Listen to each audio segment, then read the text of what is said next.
Avis vascular centre మన దేశంలోనే the best varicose vein hospital. నమస్కారం, మీరు చూస్తున్న సుమన్ టీవీ. నేను మీ కీర్తి. సెప్టెంబర్ 21 సూర్యగ్రహణం ఉంది. అది మరి భారతదేశంలో కూడా ఉందా, లేదా ఒకవేళ ఇతర ప్రపంచ దేశంలో ఉన్నా కూడా ఎక్కడెక్కడ ఎఫెక్టివ్గా ఉండబోతోంది? హిందూ వాళ్ళు ప్రపంచ దేశవ్యాప్తంగా ఉన్నారు కాబట్టి వాళ్ళు ఎలాంటి పరిహారాలు పాటించాలి, ముఖ్యంగా మన భారతదేశీయులు ఎలాంటి పరిహారాలు పాటించాలి, సూర్యగ్రహణం ఏ రాసుల వారికి ఎఫెక్ట్ పడబోతుంది, ఇలాంటి విషయాలు మనకి తెలియజేయడానికి 2009 నుంచి 30,000కు పైగా జాతకాల పరిశీలన చేసి, అలాగే 2013 నుంచి పితృదోషాల నివారార్థం కార్యక్రమాలు చేపడుతున్న ప్రముఖ ఆస్ట్రాలజర్ బ్రహ్మశ్రీ నందిబట్ల శ్రీహరి శర్మ గురుగారు ఉన్నారు. నమస్తే గురుగారు. వాగర్థావివ సంపృక్తౌ వాగర్థ ప్రతిపత్తయే జగతః పితరౌ వందే పార్వతీ పరమేశ్వరౌ. ఆదిత్యాయ చ సోమాయ మంగళాయ బుధాయ చ గురు శుక్ర శనిభ్యశ్చ రాహవే కేతవే నమః. శృంగేరి జగద్గురు పీఠాధిపతులకి, కంచి పీఠాధిపతులకి నమస్కారములు తెలియజేసుకుంటూ కార్యక్రమాన్ని ప్రారంభిద్దాం. గురుగారు, సెప్టెంబర్ 21 సూర్యగ్రహణం ఉంది అంటున్నారు. భారతదేశంలో ఉందా, లేదా ప్రపంచ దేశాల్లో ఎక్కడ కనిపిస్తుంది? ఇప్పుడు చంద్రగ్రహణం అయిపోయింది. అందరి నోళ్లలో చంద్రగ్రహణం ఎందుకంటే మన భారతదేశంలో కనిపించింది కాబట్టి అందరూ కూడా దీని గురించి చర్చించుకున్నారు.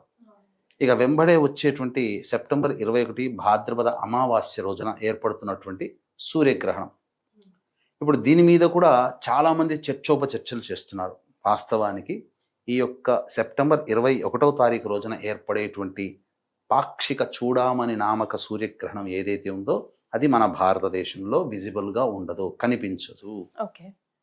అయితే ఎక్కడెక్కడ కనిపిస్తుంది అని అంటే పసిఫిక్ మహాసముద్రం, అంటార్కిటికా సంబంధించినటువంటి ఖండాలు, అలాగే ఫిజీ, ఆస్ట్రేలియా, న్యూజిలాండ్, టొలోవా ఇలాంటి దేశాలలో కనిపిస్తుంది. కాబట్టి ఆయా దేశాల్లో నివసించేటువంటి ప్రజలు ఆచార నియమాలు పాటించాల్సినది ఖచ్చితంగా ఉంది.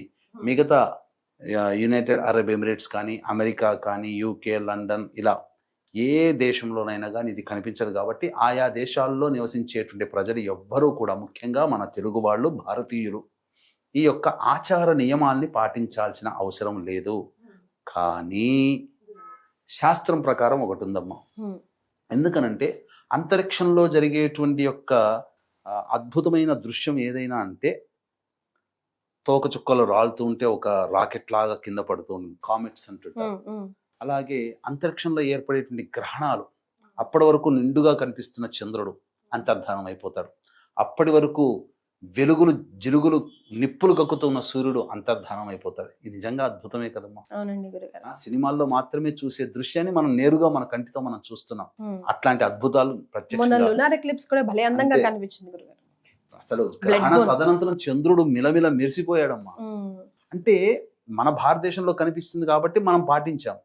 చాలా మందికి ఇదే సందేహం, మన భారతదేశంలో కనిపించదు కాబట్టి మనం ఆచార నియమాలు పాటించాల్సిన అవసరం లేదు, దీని గురించి పట్టించుకోవాల్సిన అవసరం లేదు అని అంటారు. కానీ ఇక్కడే తప్పుదో పడుతున్నారు. తప్పుడు అంటే ఏంటంటే ఆ జ్ఞానాన్ని పెంచుకోలేకపోతున్నారు అని చెప్పవచ్చు. ఎందుకు అనంటే ఇది విశ్వంలో అనగా ముఖ్యంగా అంతరిక్షంలో జరిగేటువంటిది. ఈ విశ్వం సృష్టిలో మనం ఒక భాగం. నేచర్ అని అంటాం, ప్రకృతి.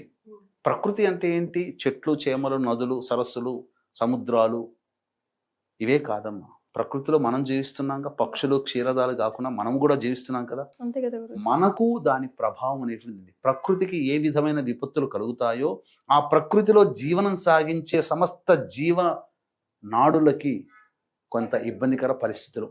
అంటే గ్రహణాల వల్ల సమస్యలు వస్తాయని కాదు. ఇక్కడ గమనించాల్సింది ఏంటంటే సమస్యలు వస్తున్నాయని గ్రహణాలు తెలియజేస్తాయి. అదే అర్థం చేసుకోవాల్సింది, వీక్షించే ప్రేక్షకులు గమనించాల్సింది ఏంటంటే గ్రహణాలు రావడం వల్ల సమస్యలు రావమ్మా.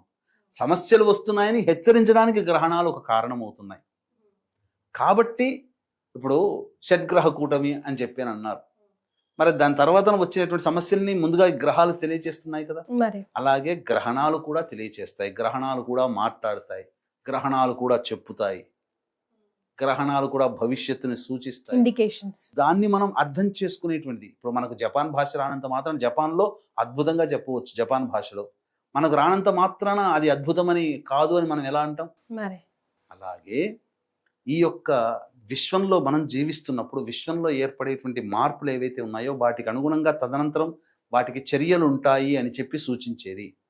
కాబట్టి ఇప్పుడు బెస్ట్ ఎగ్జాంపుల్ చెప్తానమ్మా, వీక్షించే ప్రేక్షకులు కూడా అర్థం చేసుకోదలిసింది ఏంటంటే, ఈ పాల్గొన మాసంలో పౌర్ణమి రోజున అమావాస్య రోజున ఏర్పడిన చంద్ర సూర్యగ్రహణాలు మార్చి 14, మార్చి 28, 29 పడింది కదమ్మా ఈ సంవత్సరం. మన భారతదేశంలో కనిపించలేదు. కానీ ప్రపంచవ్యాప్తంగా ఏ దేశం ఎక్కువగా ఇబ్బందులు పాలింది? భారతదేశమేగా. 283 మంది విమాన ప్రమాదంలో పోయారా? పెహల్గాం దాడి జరిగిందా? దాదాపు పొరుగు దేశంతో యుద్ధం చేశామా? మాల్దీవులు మన మీద స్ట్రైక్స్ చేశారా? అనేక విధాలుగా ఇప్పుడు మనం సమస్యలు ఎదుర్కొంటున్నామా? ప్రపంచం ఎదుర్కొంటుంది, కానీ మనము ఎదుర్కొంటున్నాం. అందులో భాగం ఆల్రెడీ మనకు చాలా సందర్భాల్లో మొన్నటి చంద్రగ్రహణంలో కూడా చెప్పాం, ఒకే నెలలో 2 గ్రహణాలు ఒకే నెలలో ఏర్పడినప్పుడు వచ్చేటువంటి ప్రభావాలు ప్రపంచవ్యాప్తంగా ఉంటాయి. అందున భాద్రపద మాసంలో ఏర్పడిన చంద్రగ్రహణము 21వ తారీఖు రోజున ఏర్పడే సూర్యగ్రహణ ప్రభావం ఏదైతే ఉందో దాని ప్రభావం వలన హైందవేతరులు, సనాతన ధర్మాన్ని పాటించనటువంటి వాళ్ళు, సనాతన ధర్మానికి విద్రోహులు ఎవరైతే ఉన్నారో వాళ్ళకందరికీ కూడా అరిష్టము అని చెప్పి మనకు చెప్పబడి ఉంది శాస్త్రంలో. ఇటువంటి విధానాన్ని కొంత పరిశోధించి మన వేద పండితులు ఘనపాఠి గారు, సంతోష్ కుమార్ శాస్త్రి గారు తెలియచేశారు. వాళ్ళు తెలియజేసిన దాంట్లో కూడా ఇప్పుడు మనం చూసుకుంటే అచ్చుగుద్దినట్టు మనకు సరిపోతున్నాయి గ్రహణాలు. ఇప్పుడు మనం ఇంతవరకు వీడియోలో చెప్పుకున్నాం, 2 గ్రహణాలు ఒకే నెలలో వస్తే చాలా ఇబ్బందులు ఎదుర్కొంటాయని చెప్పి ప్రకృతి పరంగా. ఇప్పుడు ఏమైపోయింది? నేపాల్లో ఏమైందమ్మా? పాలకులకు ఇబ్బంది కలిగింది కదా. మనం ఏం చెప్పాము? గ్రహణాల వల్ల పాలకులకు ఇబ్బంది కలుగుతుంది అని కూడా మన చంద్రగ్రహణం అప్పుడు చెప్పాం. ఎంతసేపటికి మన ఇల్లు, మన ఊరు, మన జిల్లా, మన రాష్ట్రం గురించి ఆలోచిస్తాం, కానీ ప్రపంచవ్యాప్తంగా ఆలోచించలేకపోయి అంత అజ్ఞానంలో ఉన్నాం మనం. అరే గ్రహణం అనేది మనకు కాదురా నాయనా, ప్రపంచానికి సంబంధించింది, విశ్వానికి సంబంధించింది అని ఎందుకు అర్థం చేసుకోలేకపోతున్నారు? గ్లోబలైజేషన్ కాబట్టి ప్రపంచవ్యాప్తంగా ఎక్కడైనా కానీ ఎఫెక్ట్ ఉంటుంది. అదే ఇండైరెక్ట్ గా డైరెక్ట్ గా మనం సమాజంలో కలిసి ఉన్నాం కాబట్టి. ఇప్పుడు చూశారనంటే పాకిస్తాన్ లో అల్లర్లు జరుగుతున్నాయి. ప్యారిస్ లో చూడండి, మొత్తం రోడ్డుకి ఎక్కారు, కొత్తగా ఎన్నుకున్నారు, మళ్ళీ ఇప్పుడు రోడ్డు ఎక్కారు. ముఖ్యంగా రేపు భవిష్యత్తులో ఏర్పడేటువంటి దాంట్లో ఈ యొక్క బంగ్లాదేశ్లో కానీ, అలాగే భవిష్యత్తులో అరబ్ ఎమిరేట్స్లో కానీ, ఇవన్నీ కూడా ఈ గ్రహణ ప్రభావం వలన ఇబ్బందులు ఎదుర్కోక తప్పదమ్మా. పాలకులకి ముఖ్యంగా ఇబ్బందులు, ముఖ్యంగా హెసిటేషన్ అనేటువంటిది పెరిగిపోతుంది. అనేక దేశాలలో ప్రజా వ్యతిరేక ఉద్యమ కార్యకలాపాలు, ప్రభుత్వ వ్యతిరేక కార్యకలాపాలు, ఉద్యమాలు బాగా సాగుతాయి. ఇక రోడ్డు మీదకి వస్తారమ్మా. అంతా అల్లకల్లోలం అనేటువంటిది తప్పదు, భయపెడుతున్నటువంటిది కాదు, కొంత ఇబ్బందికర పరిస్థితులు అనేటువంటి తప్పదమ్మా. సో మరి ఏ రాశుల వారికి, అంటే మన సుమన్ టీవీ చూసే వాళ్ళు ప్రపంచవ్యాప్తంగా ఉంటారు కాబట్టి ముఖ్యంగా ఈ సూర్యగ్రహణం క్లుప్తంగా ఏ రాశుల వారికి కూడా ఎఫెక్ట్ అవుతుందో ఒకసారి తెలియజేయగలుగుతారా గురుగారు? ఇది కన్యా రాశిలో ఉత్తర నక్షత్రంలో ఏర్పడుతుంది కాబట్టి ముఖ్యంగా 21వ తారీఖు రోజున రాత్రి 10:59 ప్రారంభమై మధ్యరాత్రి తెల్లవారుజామున 3:23 వరకు దాదాపు సుదీర్ఘంగా 4:23 అత్యధిక లాంగెస్ట్ ఎక్లిప్స్ అన్నమాట. కాబట్టి ఆ సందర్భంగా ఉత్తర నక్షత్రము ఆ యొక్క రాశిలో ఉత్తర, హస్త, చిత్త నక్షత్రాలు ఉంటాయి కాబట్టి ఆ 3 నక్షత్రాల వాళ్ళు వీక్షించకూడదు. అంటే మనకు కనబడదు కాబట్టి చెప్తున్నాను. కనబడేటువంటి న్యూజిలాండ్, ఆస్ట్రేలియా, ఫిజీ, అంటార్కిటికా ఈ సంబంధించినటువంటి ఖండాల్లో జీవించే భారతీయులు ప్రజలు కూడా. ఇక తర్వాత ఎవరికి బాగుంటుంది? మొన్నటి చంద్రగ్రహణానికి సంబంధించి చూసుకుంటే కర్కాటక రాశి వారికి సంబంధించినటువంటి కొన్ని రాశుల వాళ్ళకి బాగోలేదు, కానీ ఈసారి కర్కాటక రాశి వారికి బాగుంటుంది గ్రహణ ప్రభావం తదనంతరం. అలాగే మిథున రాశి వాళ్ళకి సాధారణంగా ఉందన్నాం. అంటే ఎవరికి బాగుండదు అంటే కుంభరాశి వారికి ఈ సూర్యగ్రహణం ప్రభావం, వృశ్చిక రాశి వారికి, కర్కాటక రాశి వారికి చాలా బాగుంటుంది, అందులో ఏం సందేహం లేదు. కలిసి వస్తుంది గ్రహణం వీళ్ళకి. ఎవరికి కలిసి వస్తుంది అనేటువంటి విషయం చూసుకుంటే వృశ్చిక రాశి వారికి అమ్మ, కర్కాటక రాశి వారికి, అలాగే మేష రాశి వారికి, తర్వాత ధనుస్సు రాశి వారికి బాగా కలిసి వస్తుంది. సింపుల్ గా మేష, కర్కాటక, వృశ్చిక, ధనుస్సు రాశి వారికి బాగుంటుంది. మిగతా అన్ని రాశుల వారికి ఇబ్బందికరమే.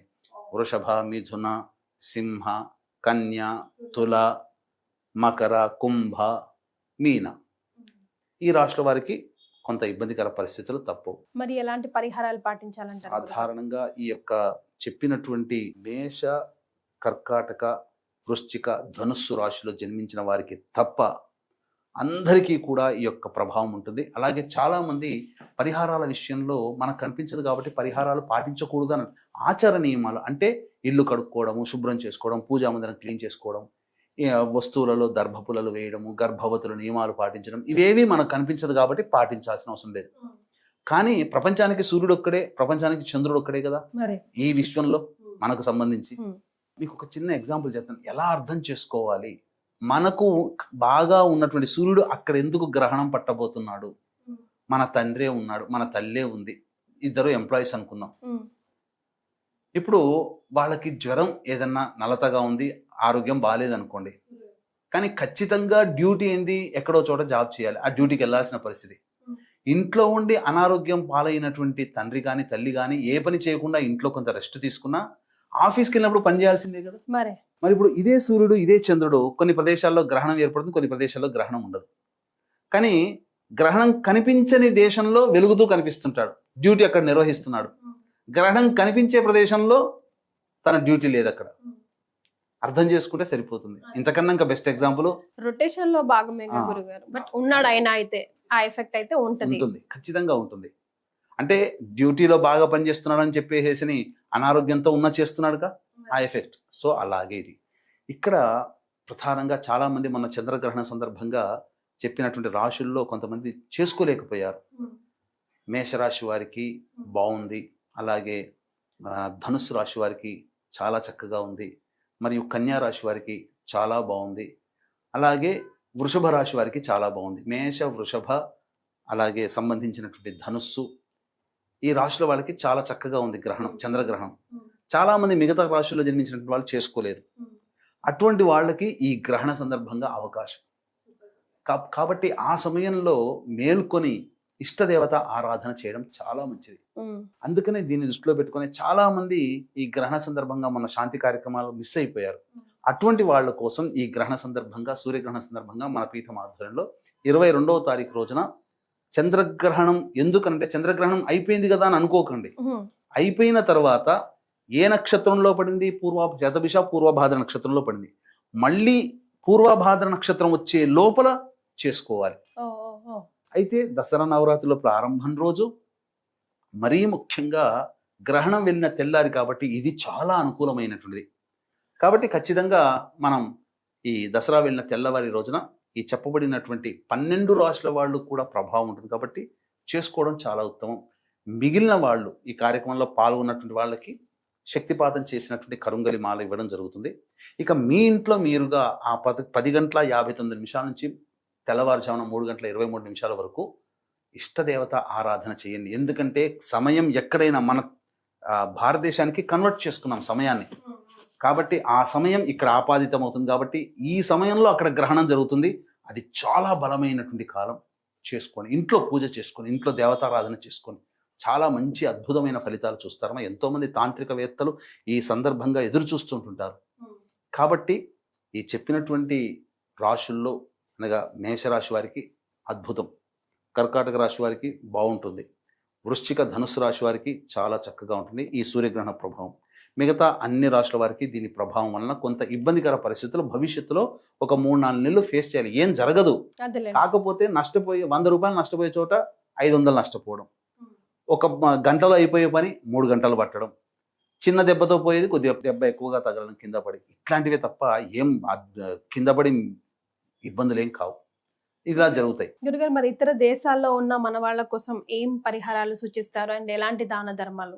ఖచ్చితంగా ఆస్ట్రేలియా, న్యూజిలాండ్లో మన భారతీయులు ఉన్నారు కాబట్టి వారికి ఆ గ్రహణ సందర్భంగా ఆ సమయంలో ఇష్టదేవతారాధన, ఇంట్లో మంచిగా చక్కగా వండినటువంటి కూరగాయలు నీటిలో దర్భపుల్లలు వేయడం, అలాగే దేవతా మందిరంలో పోచలు వేయడం, ఆ సమయం అంతా కూడా వాళ్ళకి ఆ సమయానికి ఈ సంబంధించినటువంటి జపత చేసుకోవడం. తదనంతరం తెల్లవారి లేచి పట్టు స్నానం, విడుపు స్నానం ఆ సమయంలో చేయాలి. తర్వాత తెల్లవారి లేచిన తర్వాత చక్కగా ఇల్లంతా కూడా శుభ్రపరచుకొని, పూజా మందిరాలు అవన్నీ శుభ్రపరచుకొని, వెండి సూర్యబింబము కేతుగ్రస్తం కాబట్టి సర్పబింబము, కేతు సూచించే సర్పబింబము ఆ యొక్క మట్టి పాత్రలో కానీ కాంస్య పాత్రలో కానీ ఇత్తడి పాత్రలో కానీ వేసి దాని నిండా ఆవు నెయ్యి వేసి ఎవరికైతే దోషం ఉందో వాళ్ళు ముఖాన్ని ఆ యొక్క బింబం చూసుకొని దగ్గరలోని దేవాలయంలో దీపారాధన చేసి వస్తే మంచిది. బ్రాహ్మడికి దానం చేసినా మంచిది. ఈ విధంగా చేయవచ్చు.